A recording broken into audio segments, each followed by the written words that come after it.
Welcome back, Wolfpack. Verlis here to the first Fan Fridays for the week, and let's get right into this battle because we have an Oricorio Lilligant combo.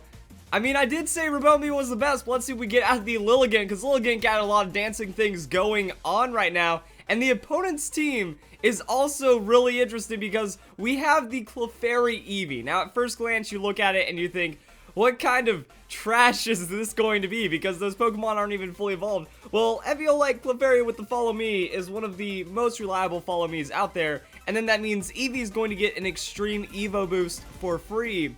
However, I see this not working out because there's ways of countering that. And that's by having harder setup, or at least some kind of setup that can slow it down just a little. So with the Oricorio, yeah, that's going to be Quiver Dance on top of Quiver Dance. We know that they're going to be taking a very passive turn. So if we have any Focus Sash, that should be safe. And then we get to see right here, like the minute-long animation for the Extreme Evo boost is going to come into play right now. So that is a good time to talk about the potential strategy that could happen because we know Clefairy, it's going to go for that Follow Me, and also it does have the Friend Guard ability, and that Friend Guard means that Eevee has a better chance of surviving like a multi-hitting move. Say they use something like Earthquake to try to hit the Eevee, well, that's going to bypass the Follow Me, but Friend Guard with the split damage means Eevee should be safe, and then it uses Baton Pass, and then terror ensues. But that means we know we're safe for a lot of turns right here as it goes for setups. That means we either need to set up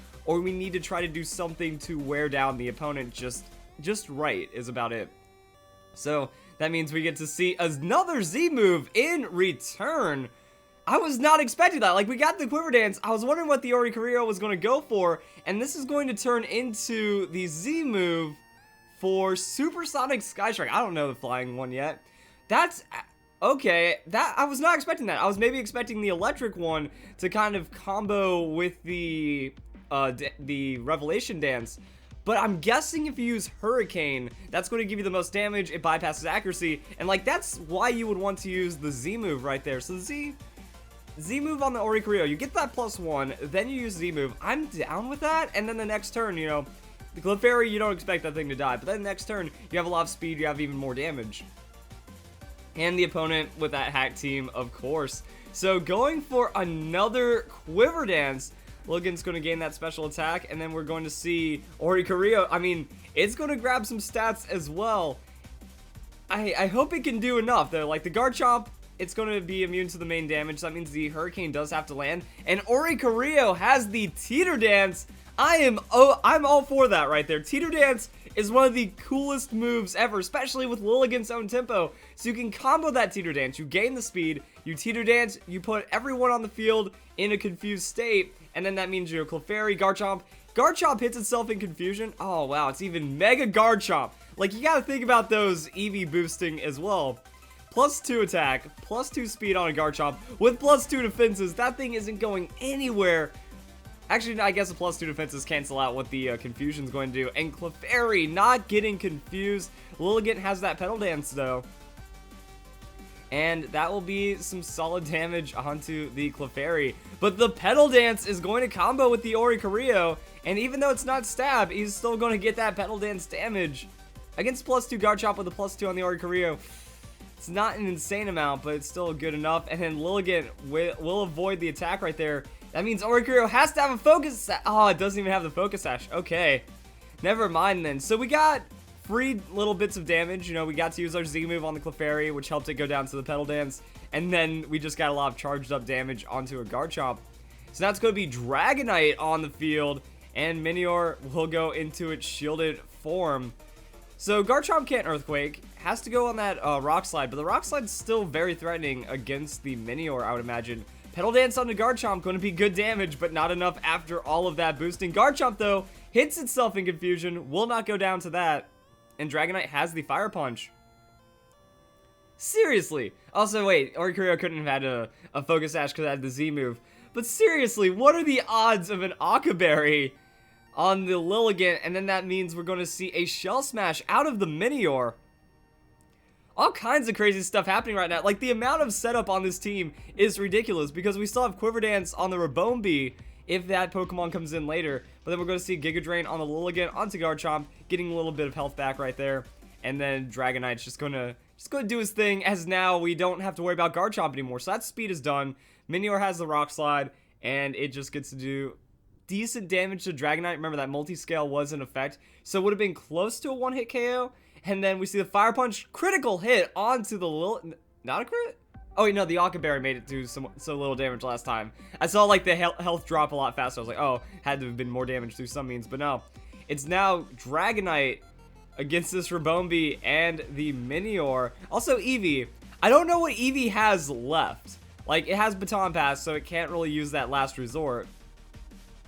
That's kind of it. So, Eevee with the... Oh, it has Helping Hand. It's going to try to make it to where Dragonite can do something, but the Draining Kiss from Ribombee, just outspeed, just go for that damage, super effective, not going to be an insane amount onto the Dragonite, but Minior with that Rock Slide will be enough to finish it off, and then now it's just Eevee, and Eevee used Helping Hand, so it doesn't get to do anything after that. I guess that's Protect. I don't even know what else it could have, but yeah, that kind of shows the strategy right there. Ribombee going for that Pollen Puff, just hitting Eevee for a little bit of extra damage, and that will be enough to finish off the Eevee. I mean, there's a lot of scary damage boosting and like snowballing on this team. It was able to take out the Garchomp. Like a Mega Garchomp, 700 base stat total with +2 everything is definitely going to be tricky to take out. And we found a way through it just with a little bit of that extra, yeah, because the Garchomp loses speed. So a little bit of that extra speed, a little bit of that extra damage, and it did something. So we saw a way of countering this strategy. Let's go check out another battle. Oh, snap. The opponent is running like a hardcore VGC team with that Celesteela, with the Tapu Koko, and also the Marowak. So we're going to see how this matches up against that. Like, could be some serious stuff, but also, I had a little bit of a moment of inner reflection when I was typing in the code. I realized I'm mad at Game Freak for not making this strategy any better. Like, Oricorio, I feel like its stats were intentionally kneecapped so it wouldn't go off too hard in doubles. But I mean, looking back at the damage, you know there was a little bit of damage missing right there. Like, when you don't have 100 in any stat, that's going to lead to some problems. Now we're going to see Marowak Garchomp on the field right now.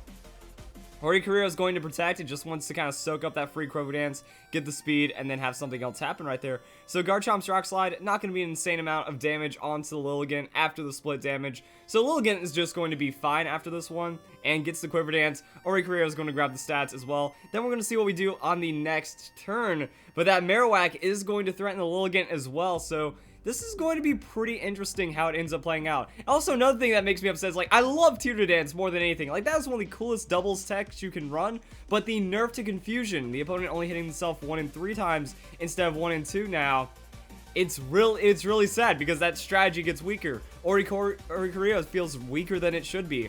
But the double Petal Dance will be enough to take out the Garchomp. I feel like the crit mattered because Petal Dance on Lilligant is going to be stab boosted and pretty ridiculous after that. That's going to be the Teeter Dance onto the Marowak.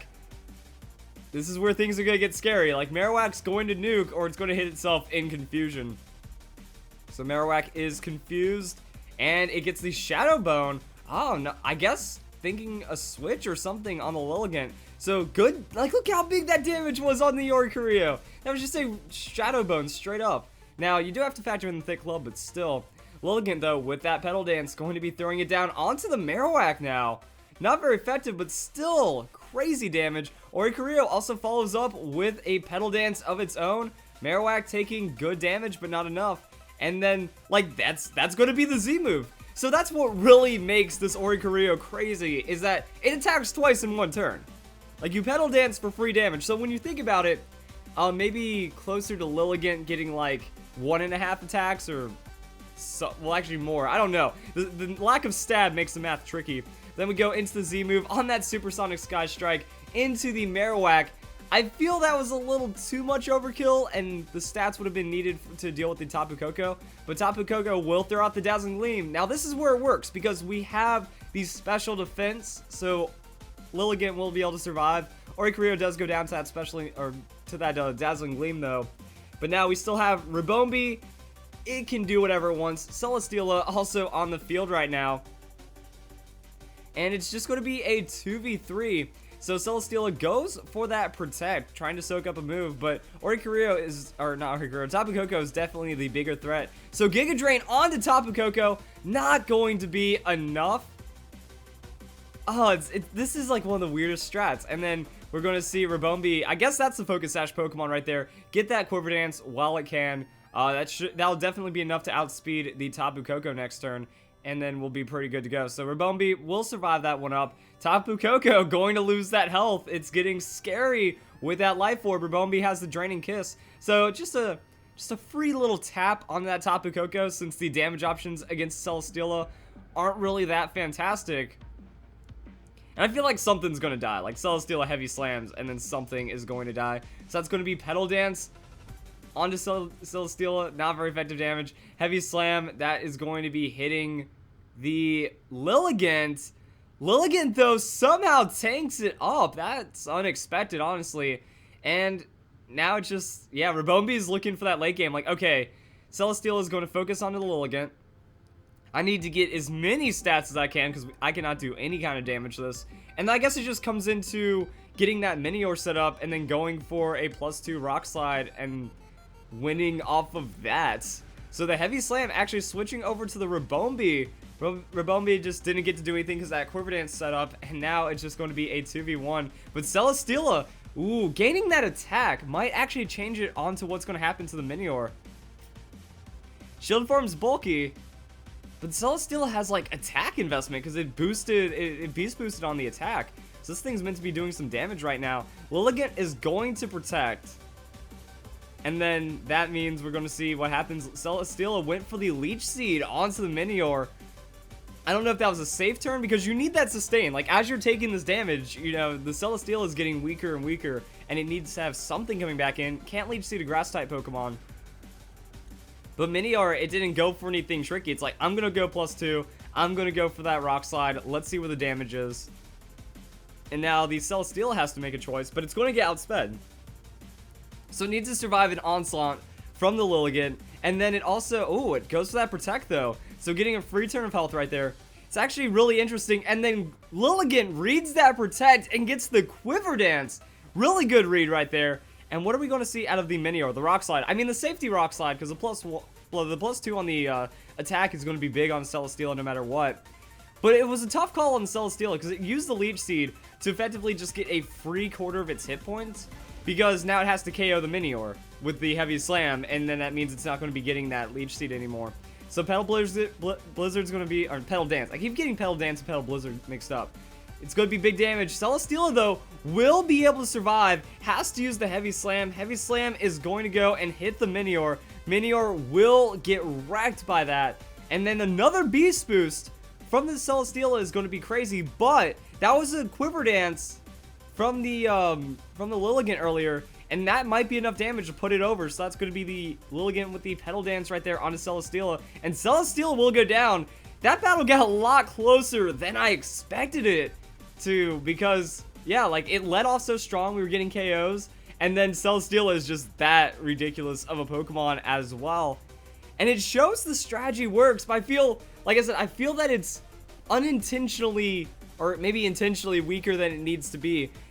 I don't understand. Like, you look at the Dancer ability, and you think that it's like the ultimate comboing ability, but it doesn't combo with a lot, you know? Only a few Pokemon get Quiver Dance, only a few Pokemon are able to use dancing moves, and then let the Oricorio do its thing like that. But Game Freak made it weak enough to never be meta. Because, I mean, we look at the opponent's team right there, that's meta, and this was able to deal with that. Now, I don't know if there was like some kind of little bit of extra luck or something could have gone differently that battle, but I mean, that seemed pretty straightforward back and forth. But then you realize, you know, the Teeter Dance is weaker, Oricorio feels weak, the Lilligant even feels kind of weak, and that there's a really big reliance on setup.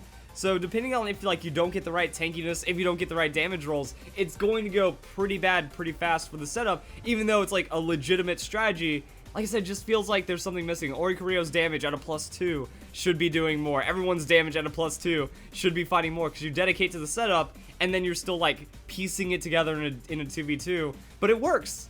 So I don't know what to see. Like, this is where things get interesting. I want to see more from the Oricorio. I want to see some more combos. I know the Volcarona combo can be pretty sick, and there's a lot of other things going on with this strategy. So hope you guys enjoyed this battle. We'll get into some more Fan Fridays in a bit.